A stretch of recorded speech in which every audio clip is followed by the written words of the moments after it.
Hello to you, everybody, and thank you for joining us here on wherever you're watching us at, wherever you get your streaming, your news, and we're on Facebook as well. I wanted to say first off, the story we're covering today is a tragedy. It really is. It is a true tragedy involving two men from Michiana who lost their lives prematurely. And based on what we know, in a horrible accident, a horrible tragedy. I want to start off with that as we begin this Facebook Live. There is a lot of unknowns. I'm going to say a few things up front. There are a lot of questions that have not been answered just yet because an investigation is underway. We are not even 24 hours past when the investigation began in earnest, right? So there are a lot of things that we are trying to figure out. There are a lot of questions that we know you have. There are a lot of questions that we have. But we're going to try our best to answer some of those in this Facebook Live. I can tell you that this information that I am about to report to you from where I am standing from this platform right now inside of our newsroom is with the help of a lot of folks in this newsroom, has been following the details of this story since earlier this week. I want to underscore that. We have been hearing the rumblings about two missing men since earlier this week. And I want to make sure I say this up front as well, and then we'll get into the specifics of this investigation that is unfolding right now. Our job as journalists is very important. It is very important that we give you the facts. It's very important that we give you what we know when we know it. One of the things that I need people to understand, and I think I'm fair in saying this, is that we can't just go on the air. We can't just go online and say that there are people missing just because we get a call or several calls of people missing. We can only do so under two circumstances. And I want to make sure people are aware of this because I see the misinformation from people who are in their basement eating candy, seeing all the stuff that isn't necessarily true about what we do. One, I think people need to understand is that we don't do anything without family's permission.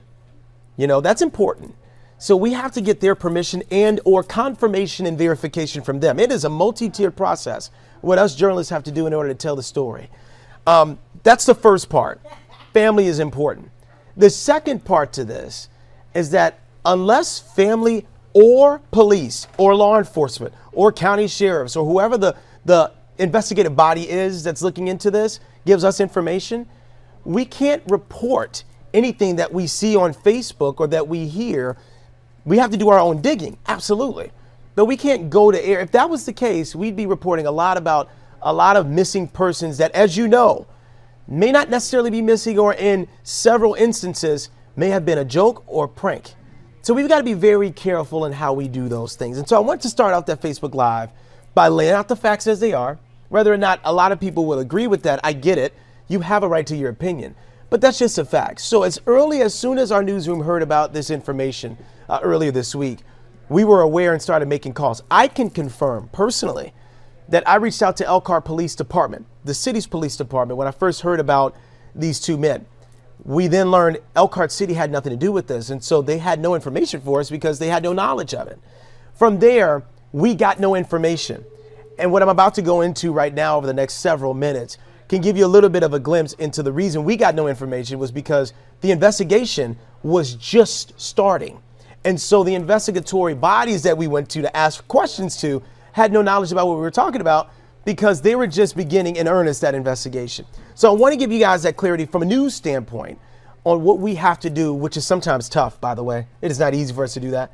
But it's a decision that ethically we have to do because sometimes there are things, there are people, there are situations that are not confirmed. And unless a family member or an investigative body confirms them to our team, we can't just go to air. That's a dereliction of duty on our part. Because think about how many stories we could have broken if we decided to bypass the necessary people to get things confirmed. It's very important about what we do, and I just want to make sure that we all are aware of that. I want to bring up something here that's of importance here. This is a bit of a timeline. So I spoke with Michelle Robinson, who is the sister of one of the victims here in this crash, Theo. Theo Bean, you see there on the top left of your screen, Tyreno Washington, who you see on the right side. These are the two men who went missing over the weekend. We have a timeline now based on our reporting combined with family members. Let me underscore that. Family members who we spoke with. We spoke with actual family members who knew the whereabouts of those two men over the weekend. I say that because there are a lot of people on Facebook right now who are dipping into conspiracy at this hour, who are dipping into things that are not necessarily true, the disinformation and misinformation. For example, I'll give you an example of this, and this is me speaking to you honestly and candidly. There are instances of people online talking about there being a car or an SUV that was found that was similar to what the SUV the family was looking for that these two were in. And people said, oh, well, I thought the SUV or the truck was found in Dyer, Indiana. So how can a truck be found in Dyer, Indiana, and then later found in the river in Elkhart County? Well, first off, that's not true. Those are two different stories, two different instances, two different things that people online who may not have proper information are disseminating. And so a lot of people are asking questions that are based in stories that have nothing to do with one another. I just want to put that out there. I think that's something that a lot of people at home don't know. And so when you're putting things out there, some people, not everyone, are putting the misinformation out there. It can get a little bit misconstrued. And then you conflate stories that have nothing to do with one another. That's just one of the less harmful conspiracy theories that I've been seeing online over the last 18 hours. I say I know that's not true because I talked to family members who knew the whereabouts of where they were the night that they went missing. And then, of course, who has up to this hour the most updated information that they were able to provide with us. So I spoke with Michelle Robinson about this timeline, and I want to show you guys this timeline if I can briefly. I'm actually going to take myself out of it momentarily so you guys can see it better. This is the timeline here, and this timeline shows you Saturday what took place all the way through to literally today and into tomorrow's autopsy, which is scheduled. And one of the things that we learned from family members is that these two were at a bowling alley and left at around 2:30 a.m., which is confirmed by surveillance video. The missing men were then seen a few hours later, early Sunday morning, leaving a friend's home at around 5 a.m. Keep in mind, after that point, that was the last time anybody has heard from them or saw them. And so that's important. Not long after that is when they started to drive to Reno's home, as they call him, Tyreno, but we put Reno in there because that was something that the family member told us. And so that was what we wrote in there. We wanted to respect the family because, again, they gave us this information combined with our own reporting. One of the other things, and I'm going to show you based on what I'm seeing here, there was no response all the way up until 7 o'clock Sunday night. And so for obvious reasons, family members, they began to get fearful, worried, curious as to where these two are. You can see the rest of the timeline here, and I'll show you up close, and I'll try to stretch it out for you guys to see it a little bit more. This is where things picked up on Tuesday, Wednesday. You start to see the Facebook posts on Monday. Family filed that missing persons report. They tell me they never got a call back from the Elkhart County Sheriff's Office. Okay? Then on Tuesday, the family called back the Elkhart County Sheriff's Office around 6 o'clock.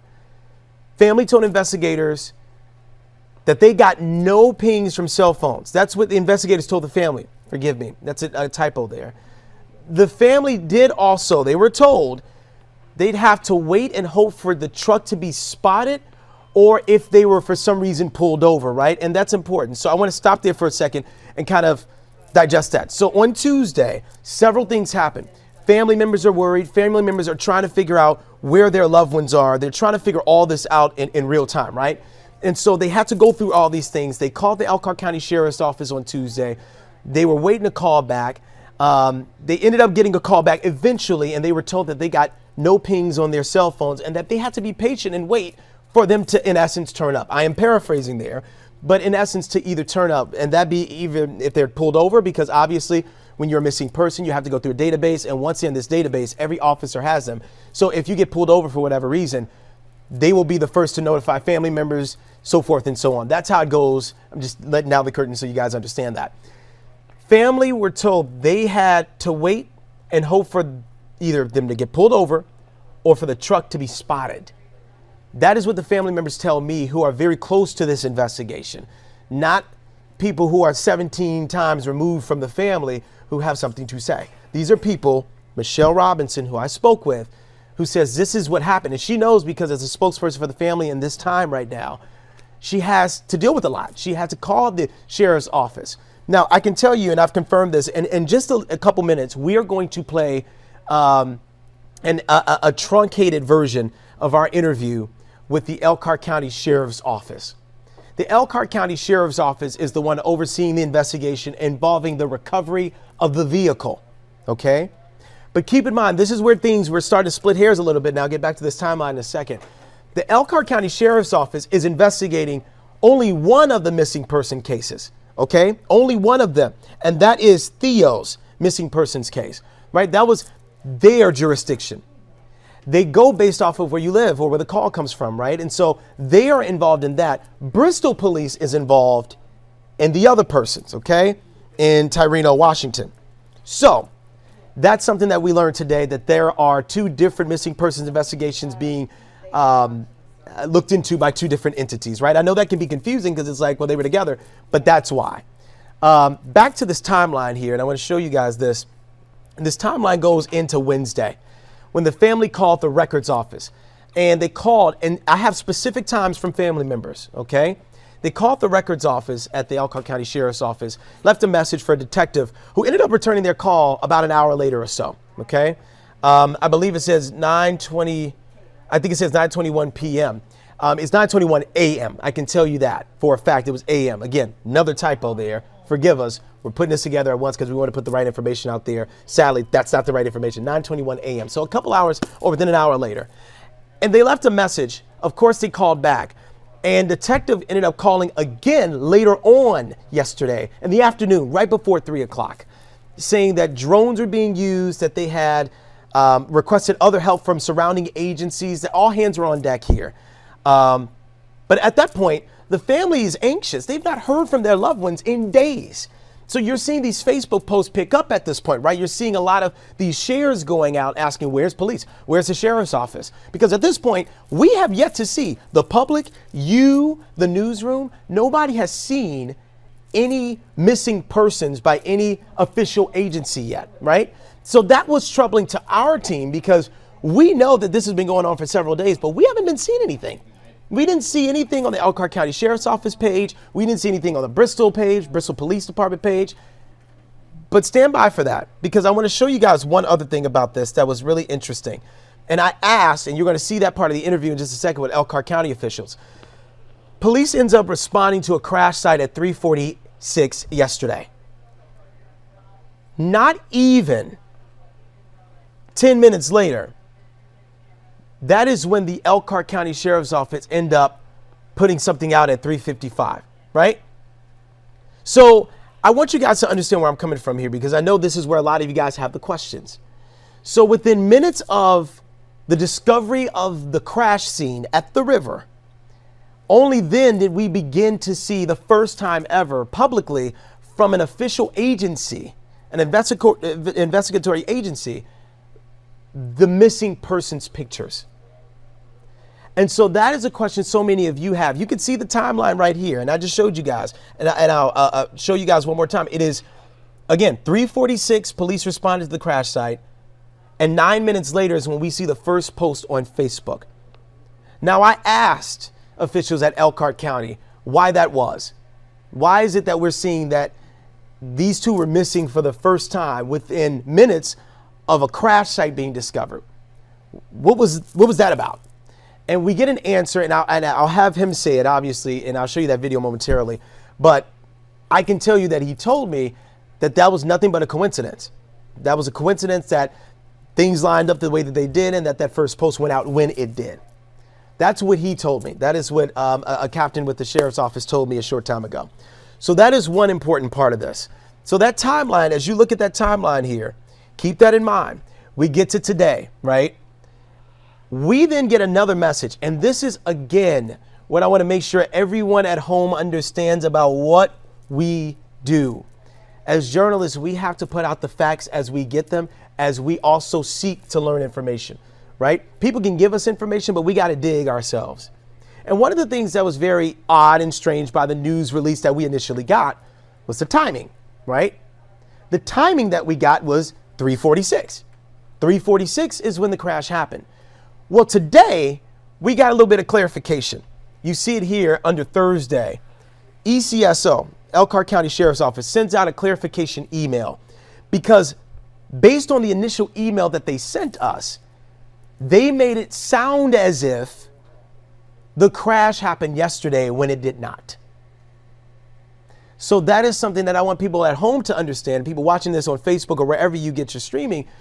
I want you guys to understand that we were just as confused as you and started asking questions. Again, we started asking questions earlier this week, but then we began to feverishly ask questions. One of the questions that I even tried to ask. In fact, when we first heard about there being a quote unquote crash scene just after 5 o'clock yesterday, that is when I personally called the county coroner in Elkhart to see if he was responding. And he told me he could not provide me with that answer if he was responding to that scene or not. Obviously he did, but he could not give me that information. Those are his words. Not too long after that is when we got that news release that said that there was a crash and gave us the time of the crash, which in that news release said happened yesterday, which we now know that's not true. They sent out, they being the officials at Elkhart County, they sent out earlier today, this morning, a clarification post and also an email to all news outlets and agencies in Michiana saying that what you saw in that news release was inaccurate and that we don't know when this crash happened. We don't know exactly how this crash happened, but we can tell you that we discovered the scene at 3:46. Now, I'm going to go further into this because I asked the sheriff's office official that I spoke with, the captain there, Michael Cope. I asked him, can you give us a little bit more information as to how you found out about this? And he gave us that information, which you'll hear momentarily. He also talked about the fact that it was Bristol police who were investigating. Bristol police was the one investigating Tyreno Washington's disappearance. And they were in that area, one of the last whereabouts, right, in that area when they came up on that scene. So Bristol police is actually the first officers on that scene when they saw that there was a crash there and something was going on. Now, that is what we know at this hour, based on what we've reported, based on what we know. Elkhart County Sheriff's Office, again, they're overseeing the investigation over the crash itself, but there are two different investigations by Bristol Police and one by the county sheriffs regarding the disappearances, which we now know both of them, who you see here on your screen, Theo being on your upper left side and Tyreno Washington, sadly lost their lives in what is just a devastating situation altogether, a devastating crash. I want to make sure that we're all on the same page if we can, and try my best to take a second and make sure that you guys are understanding what I'm about to do next, because this is the part that I try my best to get all of the answers that we can get 24 hours after these two men's bodies were pulled from the river. And I want to make sure that we are clear on this. After speaking with family members, please keep them in your thoughts and prayers. Please make sure you keep them in your thoughts and prayers, because there are a lot of you who are spreading misinformation online, not helping the case right now. You're not helping. Now, what I do understand is that people want answers. And I pressed officials in Elkhart County about that there are a lot of unanswered questions, and people have no choice but to defend their own thoughts, their own possible ideas about what may have happened, because there are not enough answers right now. Now, his response, which you'll see momentarily, and I'm paraphrasing here, they're just starting their investigation, right? But a lot of people who know this family and who are in this family, all they know is they have not seen these two men since Saturday, and now we know that they've passed away. That's the sad part of this story. That's the human part of this story. That at the end of the day, there are people online who are spreading that information, misinformation. But at the end of the day, these are families who are now, two families, whose lives have been changed and altered forever. And that's something that you have to consider in this before you hit send or before you press post, right? That's important. What I'm about to play for you really quickly, because I have to be on the air here in 10 minutes. I'm going to play with you the interview that I had with Captain Michael Cope of the Elkhart County Sheriff's Office. You'll see it here, and you'll see some of the questions that I ask him as we try to get some answers as to what happened, what may have happened, and what we know so far. And also, transparency, still what we don't know. and any other evidence that we have there at the scene. So the discovery of the scene came from what you're saying is your investigators who were out there in that area based on the last location that both men were seen? Correct. Well, not our investigators, is actually Bristol Police Department, but again, our agencies were working together to try to find them. The preliminary information is that the vehicle left the roadway. Obviously, with it being submerged, we have some additional analysis of the vehicle and any other evidence that we have there at the scene, just to to do a reconstruction. And hopefully, again, through our investigation, we'll be able to determine if there's any evidence to suggest, there was any other vehicles involved. I think there's the timeline issue a lot of people had was that there was a discovery of a vehicle in a car. And then almost 10 minutes after that discovery is when your department put something on Facebook about the missing people multiple days after they went missing. Can you talk about why that was? If it was already planned, already scheduled, can you brief us on that if you can? Well, I think it's probably just a case of the events lining up kind of in an odd interval, right? I mean, obviously, it does seem odd that the site was discovered and the posting of request for the public's help was in roughly the same time frame. The reality is, in trying to track down leads and before we're trying to work all the angles, so our investigators found it necessary to post and ask for the public's information because we were really running out of good leads to try to direct us towards where these gentlemen would be located. And it just happens that the investigation that was happening out in the field led to the discovery of the vehicle. So it's just kind of a coincidence of timing. What do you say to those, Captain, who say you guys waited too long? What do you say to those who say this could have come earlier, or were you guys able, because based on what we're hearing from some family members, they were trying to get in contact with you guys about this and it took a couple of days or several hours or callbacks. Did you guys take this serious? I think is the question a lot of people have on their minds. Sure. So our agency definitely takes all missing person cases seriously. On the evening that the case was taken, the individual in which we took the case for, they were entered into NCIC and IDAX, which means if they would be located anywhere across the country and law enforcement ran their information, they would be immediately aware that they were reported as a missing person. As these investigations go, we always check the criteria for the clearinghouse that we utilize for silver alerts, which I know you're familiar with, and the circumstances surrounding this missing persons report did not meet that criteria. So we have a limited amount of resources, but we were using them as effectively as possible to try and track down any leads to help us locate both individuals. Was there, based on your investigation right now, was there any foul play suspected or involved in this? When I spoke with the gators, and they indicated at this time there's no indication of foul play, but obviously we're still, only about 24 hours into this investigation. So, based on the fact that it's fairly new information that we have as far as the crash, we really have a lot of work to do to work back on that timeline and determine how they arrived at that location and anything that may have transpired beforehand.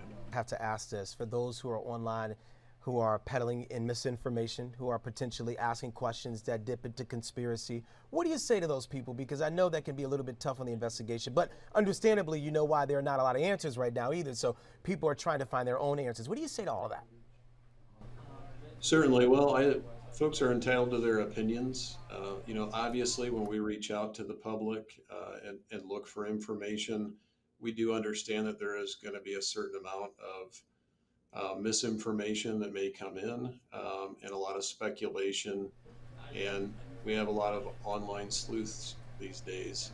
They're trying to help solve this too. And, we just ask that folks be respectful obviously, of the families that are involved in this, and knowing that there are two folks that they lost their lives, and the family has to deal with the ramifications of that now. But we're really what we hope is that the public is looking to take an interest in helping to provide the information that we need. So that's part of my conversation I had about an hour and a half ago with Elkhart County Sheriff's Office. Look, I've got to be on TV in 5 minutes, but I want to say this because I've been reading some of your comments, and a lot of the comments, stop it. But some of the comments I do want to address. One, this newsroom prides itself on getting the story right. And I can tell you that, and we admitted to this, the press release that went out yesterday made it appear as if the crash happened yesterday. We were not the only station in town to say this, by the way. They being the sheriff's office, sent out that clarification this morning saying, hey, look, this is not the case. We messed up that time and where we said the accident occurred. The accident did not occur yesterday. They don't know when it happened. In fact, we know now that is when they discovered, Bristol police discovered, in their words, discovered the crash scene. So we made that correction before they even put out that news release because we've got some pretty good reporters in this newsroom. That's the first thing. The second part to all of this, and the last part that I'm going to mention, is please keep the family in mind. They have lost two, and I'm just going to bring them up here, two men, family men, and at the end of the day, that is what we are thinking of in this newsroom, is those two and their families. And regardless of what people think may have happened, it's a tragedy. They're no longer here. Their families have to now remember their thoughts about them. This investigation is still open. And I'll end with this. We still don't have a lot of answers. And the sheriff's office knows they've got a lot of questions to answer. They know they've got to make sure that they're transparent from here on out. And they've made sure to say to me when I've asked them further, there are a lot of people who still don't know what's going on, and they are counting on you and the Bristol Police Department to get answers. They recognize that. They hopefully will do what's right. And a lot of people are hoping for that as well. And as a news agency, we want to make sure to get it right. And that's why we're doing this tonight, because we want to make sure you get the facts and not the misconceptions, misinformation that you see out there. After speaking with the family via text, via call as well, I am really thinking about them tonight. Our newsroom is as well, and so many of you too. We appreciate you watching this, and God bless that family.